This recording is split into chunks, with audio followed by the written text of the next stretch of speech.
o Messi foi eleito o melhor jogador da história pelo IFFHS, eu não lembro o que significa essa sigla, e o Pelé ficou em segundo, vou colocar aí na tela para vocês, calma aí, a Univisual. Instituto aí. Fucking Futebol. Só pode. Aí. Primeiro lugar, Lionel Messi. Segundo lugar, Pelé, Maradona, Cristiano Ronaldo em quarto, Johan Cruyff, Ronaldo Fenômeno, Zinedine Zidane, Franz Beckenbauer, Di Stéfano e Ronaldinho Gaúcho em décimo. Guilherme, o que você achou dessa lista? Concorda, Guilherme? Cara, é difícil. Eu acho que é difícil a gente colocar no mesmo saco o futebol antes dos anos 2000 e pós anos 2000. Assim, você tem uma virada que muda tudo, né? Acho que a questão financeira, a questão tecnológica, é claro que muda muito desde o Pelé até os anos 90, mas você passa de uns caras ganhando uma boa grana para uns caras ganhando milhões por mês. É uma coisa absurda, né? É um outro esporte, eu acho que é um outro aspecto cultural, político, econômico. Eu não vejo totalmente com maus olhos, né? Eu vejo mais com maus olhos você colocar tudo no mesmo saco. Mas uma vez que foi feito, eu não acho todo esse absurdo colocar o Messi à frente, porque se você vai juntar tudo, você junta para bem e para mal, e de fato o Messi conquistou coisas que ninguém conquistou na história do futebol, em números, em tudo, né? Porque ele é um atleta, ele viveu numa época em que a tecnologia permitia que jogasse o tanto que ele jogou, tanto tempo, assim como a gente vê o Cristiano Ronaldo, né? Que é um atleta, o cara com 40 anos está jogando bola, né? Quem quer consegue jogar no mundo de hoje, né? Por muito tempo e consegue fazer números absurdos, né? Mas eu pessoalmente não gosto muito de fazer essa junção. Eu acho que existem dois futebols aí, até 2000 e alguma coisa, e depois dessa injeção de dinheiro, né, que muda tudo. Inclusive, vai fazer com que a gente nunca mais ganhe uma Copa, né? Porque os nossos garotos com 17 anos estão vendidos, 16 anos, aliás, estão vendidos, né? Não conseguem mais jogar, não tem mais nenhum amor pela seleção. A gente sabe também o que é a CBF, enfim, cara, é muito complicado. Mas eu acho que tem, apesar desses pontos baixos assim, da lista, eu gostei muito de ver o Ronaldinho no top 10, porque realmente acho que ele, apesar dos números dizerem um pouco contra ele, né? Foi esse cara que de fato não quis ser um atleta, né? Parecido com o Adriano, né? Grandes jogadores que de fato ganharam a grana deles, foram aproveitar a vida. Se faria o mesmo também, para ser bem sincero. Mas, pô, para mim o Ronaldinho é um gênio absurdo da história do futebol, talvez o maior potencial, assim, enquanto jogador, né? Se tivesse jogado, se tivesse sido um atleta, não sei se seria para alguém aí nesse ranking, né? E foi muito importante, inclusive, para o desenvolvimento do Messi, né? Ele estava lá quando o Messi vai fazer essa transição pro profissional, né? E aí, Márcio, gostou da lista? Não, eu respeito a opinião aí do próprio Guilherme, de quem concorda com a lista, mas eu achei descabida, não, totalmente, para mim, fora da realidade. O Pelé, para mim, está no topo dessa lista. Ninguém não chega nem perto do Pelé, nem toca o Pelé. O cara que com 17 anos conquista uma Copa do Mundo, faz 3 gols numa semifinal, 2 gols numa final, todos os títulos, tricampeão, tudo que ele fez, todos os gols que ele marcou, todos os recordes que ele quebrou. O próprio, a gente vê vídeos de hoje de jogadores, né, fazendo, Cristiano Ronaldo fazendo jogadas, Zidane, Ronaldinho Gaúcho, que o Pelé já fazia lá. Ele era muito à frente do seu tempo, eu acho que... Ele inventou o futebol, né? Hã? Ele inventou o futebol, né? Exatamente, então eu acho que o Pelé não entra nessa lista porque não existe. Ele é um ser fora de qualquer tipo de análise, aí não tem quem chegue perto dele. O resto da lista eu até concordo, tirando o Pelé ali, o Messi, talvez em segundo lugar, Maradona. Cristiano Ronaldo, não sei se estaria ali, mas com certeza Messi em primeiro lugar, jamais. Como que não tem o Haaland aí nessa lista, cara? Meu Deus, que... Não tem Marcelinho Carioca. Tronco no reguês. Como é que vai levar a sério? Não tem. Pô, Todo mundo sabe que eu odeio listas, né, cara? Eu odeio todo tipo de lista comparando, ainda mais comparando épocas diferentes, cara. E pra mim não faz sentido nenhum comparar Pelé com Messi.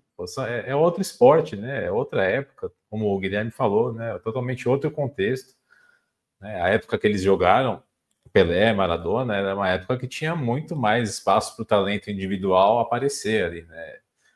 Hoje, o Messi ainda pegou um pedaço desse futebol mais individual, mas hoje em dia é totalmente outro esporte, é totalmente coletivo, é o futebol tático, né? Posicional, aquele negócio todo. E aí, meu, fica difícil comparar um jogador de uma época com um jogador de outra época, porque é outro tipo de forma de jogar, né? De expressar isso. Você vê o talento do Pelé, ele só foi possível ser demonstrado porque ele tinha espaço, cara, para fazer as jogadas que ele fazia, aquela coisa, né? O domínio de bola que ele tinha, todas as qualidades que ele tinha, ele conseguiu expressar ali naquele futebol que era jogado naquela época. Duvido que se fosse hoje, cara, não tem como, sabe? Você pega, o cara recebe a bola, ele tem meio segundo para pensar, né? Já tem 3 em cima dele, cara. É totalmente diferente.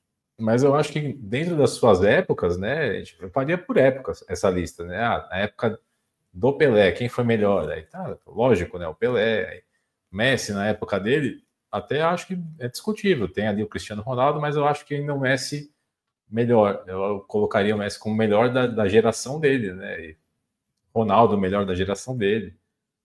É assim, cara, eu faria essa separação. Para mim, o Instituto Fucking Football aí não contribui nada com isso aí, cara. Não dou valor para essas listas, não.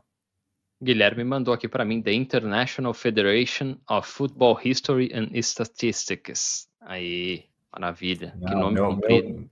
Meu nome é melhor que esse. Melhor. Bom, são excelentes argumentos que vocês trouxeram, cara. Concordo um pouco com todo mundo. Obviamente, outra época, outra dinâmica de jogo diferente, velocidade, preparação física, tudo isso, né? A questão financeira que o Guilherme abordou também, tudo são fatos, né? Mas a lista tá aí e eu acho sempre muito interessante qual o critério, né? São números ali, pô, se são números, o Maradona tá à frente do Cristiano Ronaldo. Se é só talento, por que o Ronaldo Fenômeno tá atrás do Cristiano Ronaldo, né? São questões interessantes aí, porque o maior jogador de futebol que eu vi jogar foi o Ronaldo em 1996 no Barcelona, naquela temporada. Nunca vi nenhum outro jogador jogar. O cara era uma coisa assim, ele passava dentro dos caras, ele atropelava todo mundo. Depois, na sequência da carreira dele, até antes da primeira lesão, em 97 na Inter, era muito absurdo. A Copa de 98, apesar daquela história da final, ele jogou muita bola. E na Itália, pô, aquele primeiro ano dele na Inter, ele contra porra, Maldini, Nesta, contra o Baresi, cara, os maiores zagueiros do mundo, cara. O cara era muito monstruoso, né, meu? E isso também tem um peso para mim, o contexto da época, né? Mas num outro sentido de talento. Né? Eu acho que o Messi e o Cristiano Ronaldo foram jogadores que rivalizaram durante a carreira toda e ganharam todos os prêmios aí por, sei lá, 15 anos, mas jogaram numa época de uma entre-safra aí, né, cara? Faltava talento, assim, não tinham grandes craques, né? O nível técnico já tinha começado a cair, e aí tem um lance, acho que era um Barcelona e Bayern de Munique, o Messi dribla o Boateng, ele cai para trás sentado ali, você vê que a qualidade dos zagueiros era outra, então os caras entravam driblando, fazendo o gol. Então acho que isso tem um peso também. O Pelé talvez tenha jogado numa época, o Cadu tem razão, muito mais espaço, um jogo muito mais lento, mas que também os jogadores tinham esse talento, né? Era uma época que o futebol revelava, que os jogadores brasileiros jogavam na rua, em campos irregulares, irregulares como é que fala? O campo mesmo, né? Muito ruim, bolas ruins, chuteiras ruins.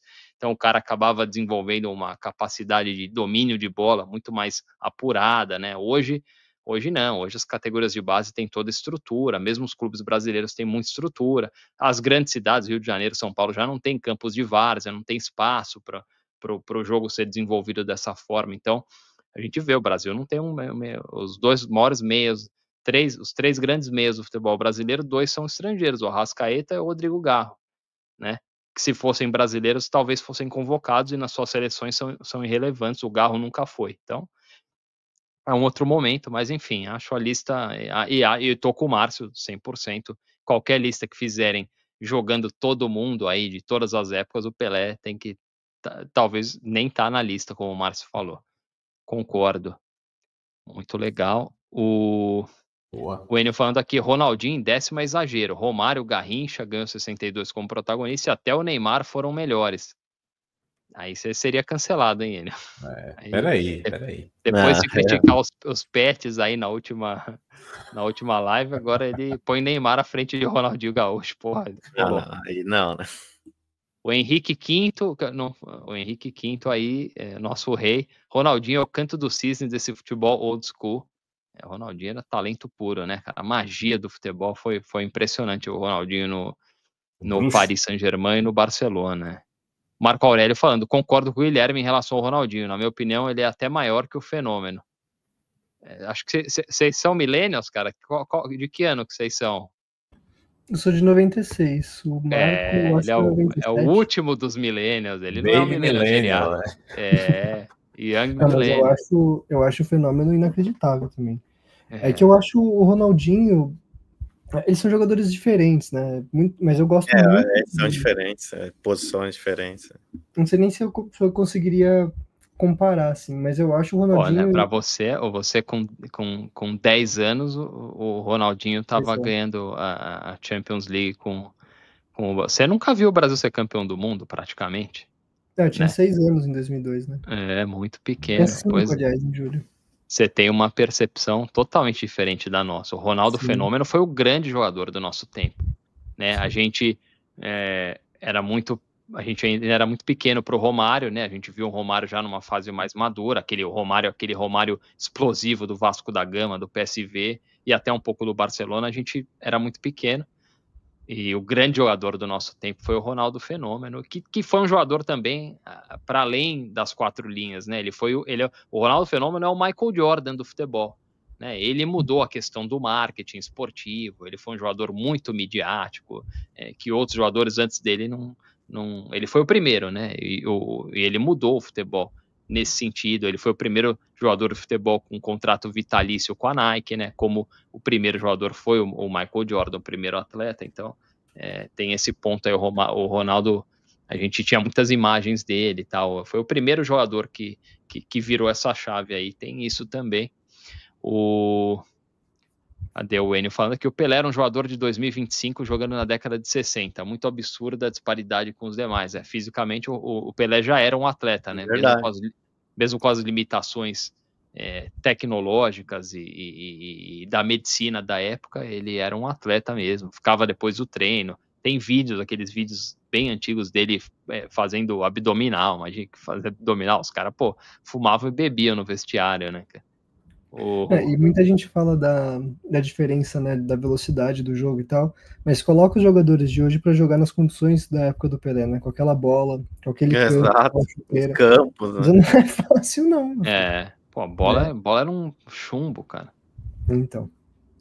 O Bottini falando que o CR7 é maior que o Messi, essa vai ser uma discussão eterna, né? O Ronaldinho foi meu primeiro ídolo do futebol. Era apaixonante e simbólico assistir ele lá em La Liga. Porém, perdi o encanto na Copa de 2006. Ele não tinha o direito de vagabundear naquela Copa. A Copa de 2006... Mas pra gente, que é um pouco mais velho, os milênios geriátricos, a Copa mais doída é a de 98. Nossa. Mais que a de 2006, cara. De 98, o Brasil era campeão do mundo, o Ronaldo, no auge. A gente... cara. Nossa. E o Brasil fez uma grande Copa. Aquela semifinal com a Holanda foi um dos jogos mais absurdos da história das Copas. Foi um jogo de altíssimo nível. A Holanda era absurda também. Foi foda. E a França não era aquelas coisas, né? Foi uma final bem... era muito ganhável para o Brasil. Foi bem frustrante. O de cima falando, vocês acham que o Ronaldo seria um bom presidente da CBF? O que acham dele como dirigente? Acho que as experiências dele como dirigente até agora foram fracassos, né, cara? Essa é a realidade. Mas, ao mesmo tempo... Fracassos esportivos, né? Porque econômicos Sim, não, cara. Pois é um bom ponto. Bela isso que eu ia colocação. trazer. Como dirigente, diretor de um time da CBF, eu acho um fracasso, mas como o homem do business, ele é um sucesso, né? Ele é uma marca, né, ainda. Talvez funcionasse para a CBF, né? Porque é um propósito diferente do clube ali. Talvez ele, pensando no todo do futebol brasileiro, talvez ele conseguisse trazer uma modernidade, mudasse um pouco as regras aí, e aumentasse o potencial dos clubes, né? Que a CBF tem que fazer esse trabalho, além de fazer um trabalho sociocultural, que eu acho que é a função da qualquer federação de futebol num país que o futebol é parte da cultura, né? O futebol é parte da cultura brasileira. O futebol pertence ao povo brasileiro. Até a própria configuração como instituição da CBF é meio bizarra, né, cara? Assim, é uma entidade privada que lucra mais que todos os clubes do Brasil, que praticamente monopoliza os melhores patrocínios, né? E para quê, né, cara? Para pagar salário para presidente de federação. Um negócio meio bizarro mesmo.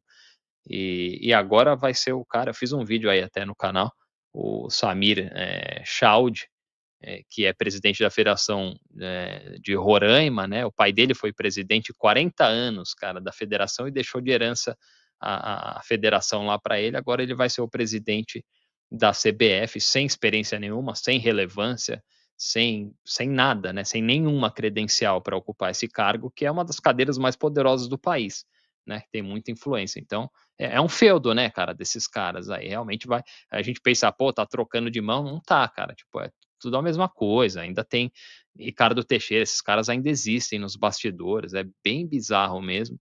E, enfim. Fazer o quê? Não dá pra ter esperança, né? Eu não sei nem se o Ronaldo teria condições de fazer alguma coisa, né? Nem entra, ele tentou, né? Cara? Ele falou que não entra, né? Não tem o que fazer. E é tudo blindado, né? Até a FIFA faz parte disso, porque se o Estado interferir ou a justiça, o país é eliminado das competições, é bloqueado. Então, é um negócio muito fechado, cara. Então, é igual o Corinthians, cara, só vai mudar de fora para dentro. O dia que, invadirem lá e o pau cantar, aconteceu alguma coisa séria, não tô fazendo apologia, não tô fazendo porque não posso, mas a verdade é que realmente, né, a gente que é corintiano olha a situação do Corinthians e muitos outros clubes do Brasil e fala, pô, como é que vai mudar? Vai mudar, porra. Eu não vou entrar nessa, senão a gente vai ficar até amanhã. A gente já vai ficar até amanhã, então... Já estamos quase no amanhã, né? Estamos quase já amanhã. É amanhã, cara. O N falando, é igual o Neymar pai. Com o projeto esportivo, o Neymar pai foi péssimo pro jogador Neymar. Agora, com o projeto de marketing, ele foi genial, transformou o filho num bilionário. O Neymar muito carismático e jogou muita bola, que desistiu cedo, né? Hoje virou influenciador. E, aliás, inclusive, o Santos tá sendo humilhado, o Santos, hein? Impressionante essa situação, realmente, e não falta orgulho próprio aí para a nação santista, pro Marcelo Teixeira, que acho que o negócio já tá vendido lá. Ele tá pré-convocado, não tá na lista do Ancelotti? Tá o Oscar também, do São Paulo. Oscar, não. A gente brincou, né, Cadu? O Ancelotti vai convocar quem ele conhece, né, meu? Vai convocar quem? Tiquinho Soares? Não vai, pô. O Alan Patrick tá na pré-lista. Vai levar Hulk, jogou na Itália, Oscar. né? Vai levar esses caras. Vai. Lucas Moura, cara. Casimiro, Esses caras, o Casimiro vai, certo, cara. Certo. Certeza. O Marco Aurélio aqui, bora invadir a CBF. Boa. Não, tem que dar uma chacoalhada, tá? Muito fácil pros caras.